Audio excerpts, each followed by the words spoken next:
is Jara Izal G. Flores. Um, I, I represent to you the measures of relative position or quantiles for group data. Introduction.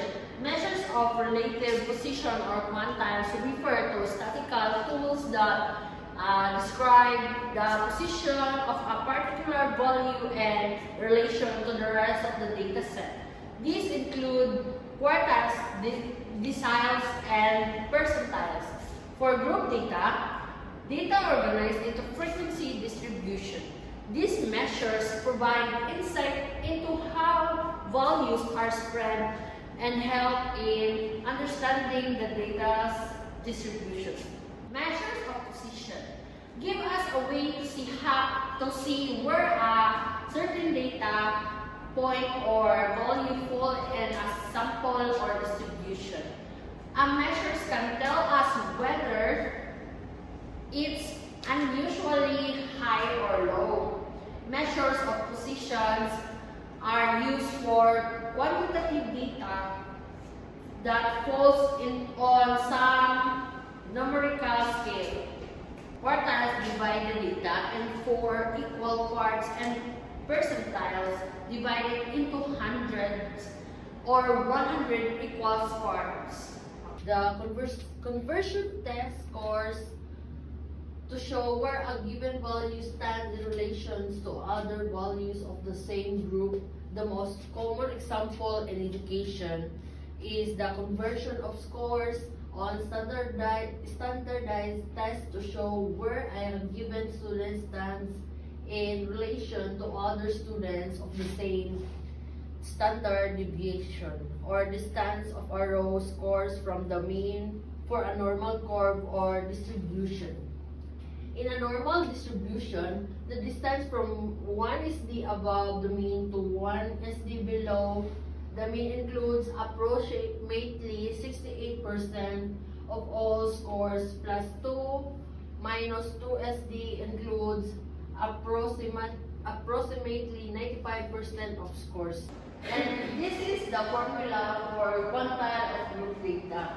QK equals LB plus KN divided by 4. Negative CFB equals F LB, lower boundary of the QK class. N means total number of observations. CFB equals cumulative frequency before the QK class. F equals frequency of the QK class. I equals size of class, interval class with class size. And lastly, T equals MTH quartile, where N equals 1, 2, and 3.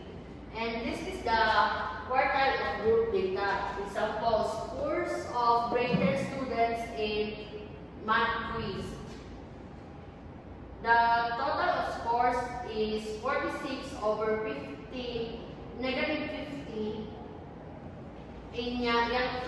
Then the frequency is 5. So the 46 negative 0.5 is equals to 45.5. And 41 negative 0.10 is equals 40.9. Then the 36 negative 0.11 is equals 35.89. 31 minus 0.13 equals 30.87. 26 minus 0.9 is equals 25.1. 21 negative 0.2 is equals 20.8. Now that I have to explain to you the measures of relative position or quantiles for group data. The 3 measures is first quantiles, second percentiles, and lastly are the z-scores. And the 3 of example are related to the measures of relative position and quantiles.